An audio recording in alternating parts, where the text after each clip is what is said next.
Velocity banking. What is velocity banking?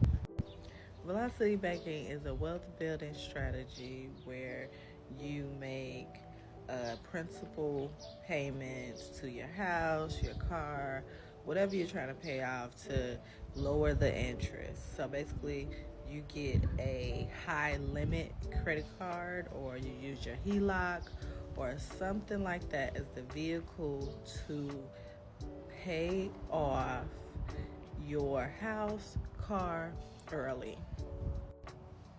So that means instead of 30 years to pay off your house, you take 11.